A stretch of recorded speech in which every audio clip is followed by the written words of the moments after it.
Welcome back to the Easy with Franzese podcast. It has been a long time. I think I had a look at the calendar. It's been 2 months, 8 weeks. I'm sorry, listeners. I really am sorry. We've given you no content. There is a reason for this. We're going to call it the summer holiday break. Should have said it before, but it's been the summer holiday. So it's been the summer holiday break. Deep dive training talk will be on the off season, what to do in the off season. We will come on to why we've had the break later on, but we're going to welcome back the big man from Nashville. He's going to tell us some really exciting news. Richard Franzese, how are you? I'm well, thanks, Damian. I'm doing well. That's good. Yeah. I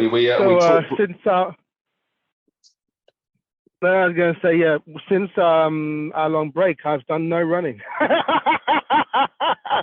I've done hardly any running. You sound happy, though. Done a bit of cycling. Yes, that's true. Yeah. No, it's not been all bad. So I've been cycling a little bit, but it's been long breaks. So probably the last three weeks, I haven't done much at all. But, the weather here in Nashville I forget how miserable it is when it gets to July. It's like August and July, even September, it's miserable. And it's like March, April, you think, this is the best weather I've ever experienced. Can't wait. When you say miserable, you're going to have to explain that to the listeners. What do you mean by miserable? Oh, yeah.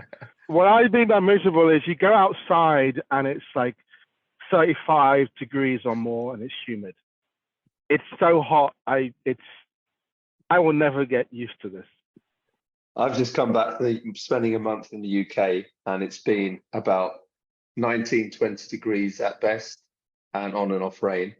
I've come back to Stockholm and I've been told it's been about the same. So I'm not sure all the listeners will sympathize with you, but yeah, I can understand how oppressive it is. Yeah. Well, to give some context on what it means for running is, and cycling, in fact. So I can't run for more than 40 minutes, even if I was trying to, without having to have a bunch of water. And if I'm on a bike, I will go through a full bottle of water in 25 minutes. So I have to refill my bike every 50 minutes to an hour. So, although at the same time, you go out for an hour, you get a lot of good work in. So I haven't been running so much, and that's okay. But number one, I've been doing a little bit of cycling, nothing to really speak of. But in the last week, I've gone back to the gym. So because it's so hot, I just can't consistently be outside. Muscle gains.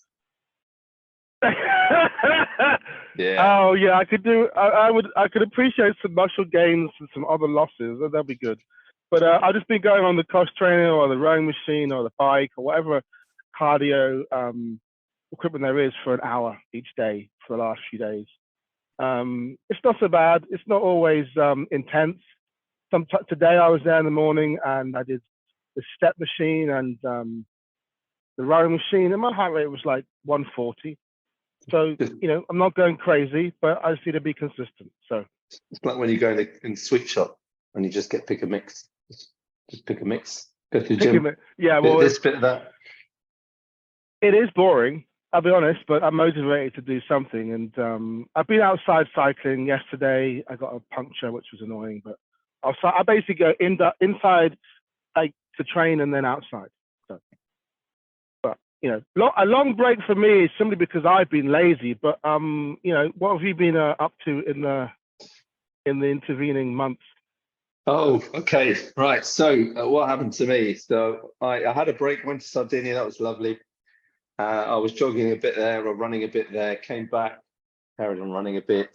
I saw a physio about 7 weeks ago, and I've been having Achilles issues on and off, and he advised that I just take 6 weeks off, load, come back properly.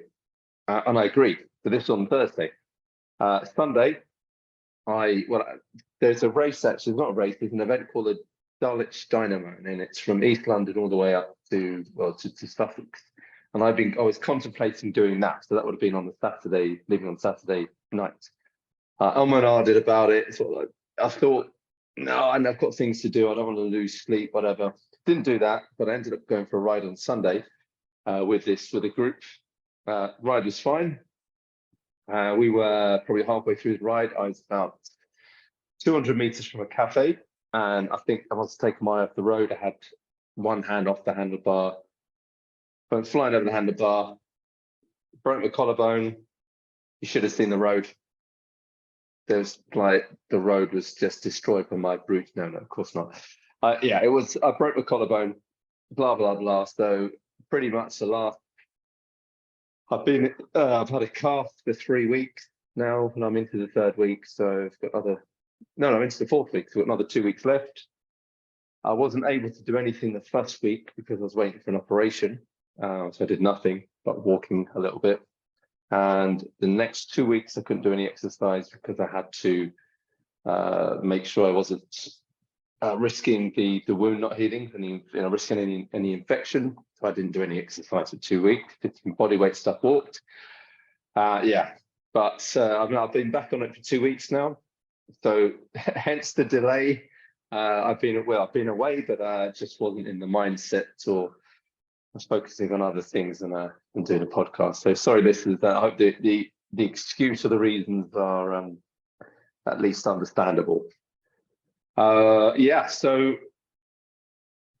I will say welcome to the Broken Collarbone Cyclist Club, which is everybody who's been cycling for long enough. yeah, and do you know who copied me? 2 days after the joint record sprint stage record holders in Tour de France, Mark Cavendish, thought he'd copy me. And if you watch that, it was just pretty innocuous. He just fell awkwardly, wasn't going quickly, pretty much like I was. So yeah, I have joined that club. Yes, I've joined the club. So I think I was fortunate. I managed to get an operation quickly, plates in there, screwed together. So as long as I'm sensible, it should heal properly. So I've been in the gym. You have to be sensible. yeah, sensible. There's some people say it's my middle name, but so when I've been training in the gym, I've been doing quite similar to you, 60 minutes a day. And yes, it is quite tedious, quite boring, but my goal is I've got about another month before I can start jogging. So I'm hoping that I'll be able to take the sling off in 2 weeks and start doing some plyometrics. It might just be skipping to start with, whatever. And then within a month, another 2 or 3 weeks, I can start jogging. But I have not had the sling on all the time in the gym, and the problem is I'm fine on the bike or the cross trainer, but when I go and lift, I did accidentally the other day. I'm not lifting with my weak hand. I've accidentally I had a 10k weight and put it on my left hand just without thinking. So just gotta be sensible. Yeah, so that is the reason why there's been a gap, everyone, and it's we should be back to our fortnightly routine now from now on. So hear about my cross training and how I get back on the running game. Right. Okay, so we've heard from Richard, heard from me. We're going to go on to our deep dive training talk, and that is what to do in the off season.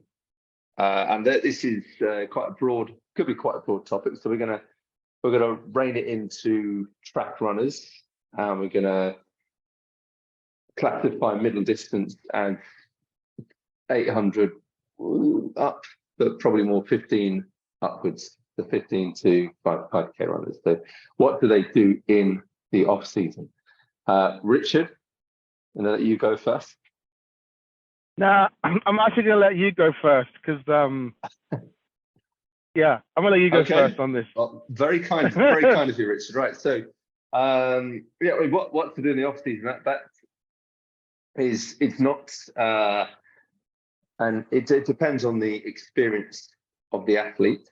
It also depends on how full a season they've had. So I think we're going to make assumptions that it's a reasonably experienced athlete. We'll make assumptions that it is an athlete that has had a full season. So we'll define a full season, summer season, that is, from we'll say April to late August. So it's that's 4 or 5 months.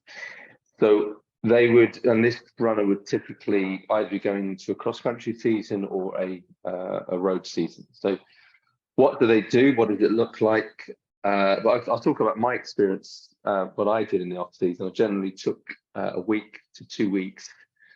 I didn't do any quality sessions, so that define that as anything around 10k effort or faster. But cut down the volume quite a bit. In some cases, I didn't run or at least a week to 10 days, did a couple of jogs a week, 20 minutes, the same that I'd normally do. A standard run to be 45-50 minutes, so just 20-minute jogs a couple of times a week. So cross training. I mean, the last 10 years, I've actually gone on a cycling trip, so I'm not sure that's necessarily an off season, because you should be looking at recovery, looking to allow the body to come down and then prepare for the bigger winter volume that's coming. It should be seen as an opportunity to allow recovery. I mean, I've actually run quite well off recoveries, because funnily enough, you recovered, you come back, you haven't lost the fitness you think you've lost, and then it's amazing with years of training how much you retain your fitness if you just don't completely are completely sedentary or anything. So those are my initial thoughts. Just avoid anything hard, anything that produces too much, any lactic acid work, really, any hard anaerobic sessions, any heavy lifting. I mean, some athletes may take just 2 weeks off completely. The reason why I never did that was I found that I was just a bit too much to in terms of, I find that I seize up and it takes a bit longer to come back into running. If you just do some jogging, it just keeps your body in sync with the loading patterns that are quite specific to running, that you can't replicate with other activities. So those are my kind of general thoughts, and I'll let Richard come in. Yeah, so thanks, Damian. I think there's a couple of things to consider at the end of a track season. One is if you want the track season to end, or if you're just running out of time. It's always tempting if you're running out of time to keep racing and do some races up to September, October, and not have a break. And if you're sitting there, and the races are just flat, and coming to the end of August, and you think it's time for a break, you're still having a break. When I was as an athlete, I always saw it as a transition period, because I would refocus on a serious winter. Whereas I think, people who are more track focused or run even shorter distances or run indoors might have a different approach between that kind of September to January period. Mine was always very heavy with training for cross country, and even as a coach, I did a lot of that too. But it could be different how you come back into things after a couple of weeks break. So, if it's something, and I remember coaching and having this where athletes are running really, really well up to September, but it'd been a long season anyway, from April all the way through. And we still had a break. So there was still this planned end of season, no matter how well things were going, because as you allude to, you don't really lose much fitness. But if you go too far into the hole with just racing, competing, and training hard, it can have a long-term impact on the next season or the season after. So in those 2 weeks, usually it would be, I would usually suggest not having time completely off, probably running no more than 40 minutes in any one go, probably even less than that, easy as you feel.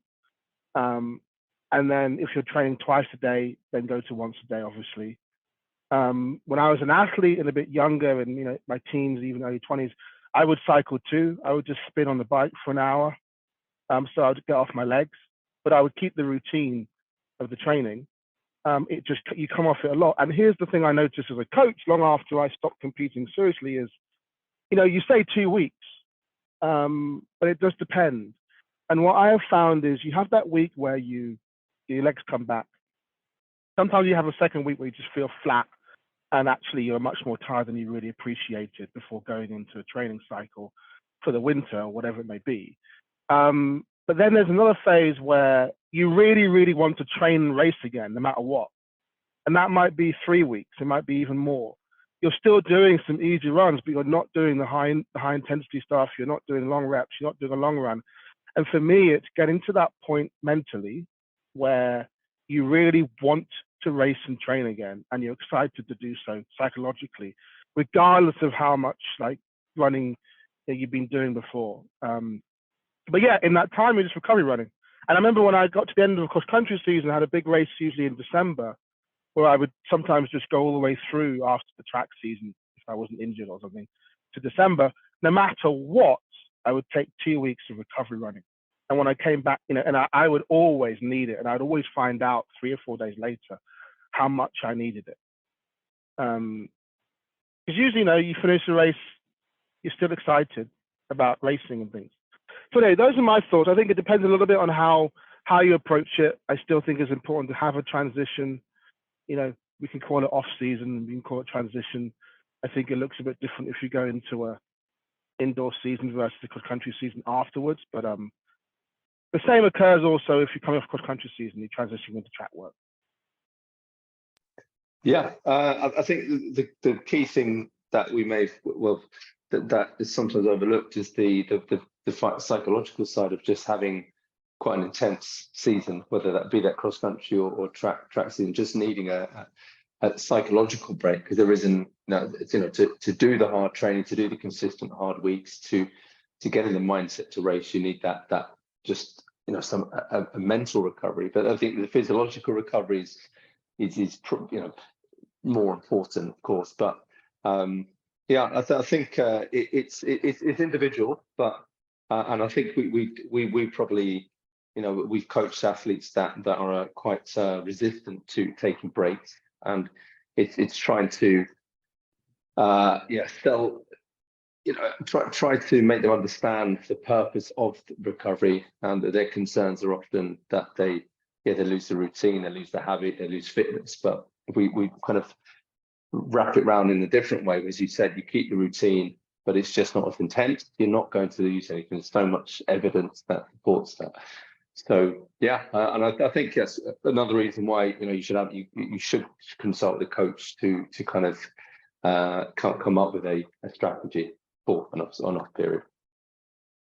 Yeah, and I mean, other things I've seen people be happy with is like walking holidays. I know you said you cycled, so people going out and just hiking for a while, even skiing. Just anything that's not running usually is a good start. And if it is running, just have fun, do something fun, something just that's away from running but keeps you active. Yeah. And the other consideration to help convince oneself that it's worthwhile is, when it comes to the middle of September and you look at what races there are, if you're focusing on the indoor, they don't start till December, and they're in January, February. So there is enough. When there's a really congested race schedule, of course, it's difficult to justify not racing. But if with good planning, there's enough races to plan whatever ones you want, and then working backwards, you always have time. And sometimes, you have more time than you even want. You've got 4 months rather than 3, so you fit 3 months of training into 4 months. Yeah, I guess the caveat would be if you're injured or ill, you've missed a period, and then you've missed the start of the summer or the start of the winter, then it's slightly different. But I think if we're assuming that you've had a full season. How is it different? Well, if I'm curious. Well, okay. So example is say that you started your summer season quite late, but you still want to get some races in. You could do a road. You could do a road. Do some road race before the start of the cross country season, and then you could. There probably will be a time when you need a break, but it depends on your focus. And same with the cross country season. If you started that late, you may then want to shift the start of your summer season cross country season. So it could be a shift, but the break may not be as long because of the reduced time that you've had. It's interesting you say that, because I've seen this, or I've also experienced this, but that is always a reality, because You never just train year after year without interruption. What I've found is this, the break can look slightly different, but for me, it's about, you can still do like a relay race in September, October, November, but you're not doing all the work training wise to come into that. You have to let your ego go a little bit. Yeah, 100%. Yeah. Just see it for what it is, which is an opportunity to get some work in if it fits, which it usually does. I mean, I love a relay race, definitely. I remember the ones we used to do, the Southerns, then sometimes the Nationals, obviously, but then there were St. Albans relays. I did some university relays. And, they were great, but it takes a lot of discipline, even after you feel like you're catching up, to still focus on, I think, what the forward season ahead really is important. Yeah. What's really important for the season coming up. Okay, thanks, Richard. So that we've covered the off season now. Hopefully, listeners, you've got some useful insights there, and it'll help you with your planning of your seasons going forward. Just wanted to touch quickly, Richard, on what you've been up to. We talked briefly before we started about your change of mindset. Do you want to just give us a quick summary of that? Change of mindset. Are you talking about me buying a drum set? Or something else? Off you go. Nah. I bought a drum set. I'm having a midlife crisis. Yeah. Fantastic. And I started swearing at you before you came online, because that I've always wanted to play the drums. When I go to gigs, I watch the drummer, but I'm reluctant to get drums because I'm going to get sucked into another. It's not a drain in my time, but I need to prioritize things. I'm trying to learn Swedish and get back to running, and so. But maybe I did say to my partner, just said to her that we will when I finish Swedish, we're getting a drum set. So it'll be maybe another year or two. But I'm not. I know you're a good musician, so I'm looking forward to hearing some of your recordings. Don't get your hopes up. I'll get a right shoulder injury before I get good at the drums. I'll injure my legs or my back. So, but it's fun. It's fun.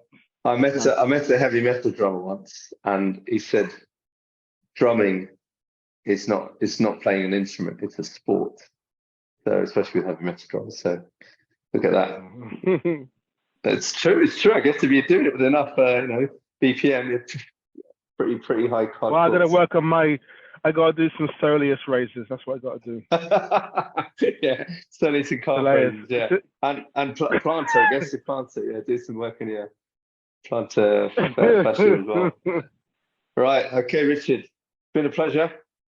We'll speak again. I hope that you keep up your cross training routine, and have a good time in Nashville. Cheers. Thanks, you too, in Sweden.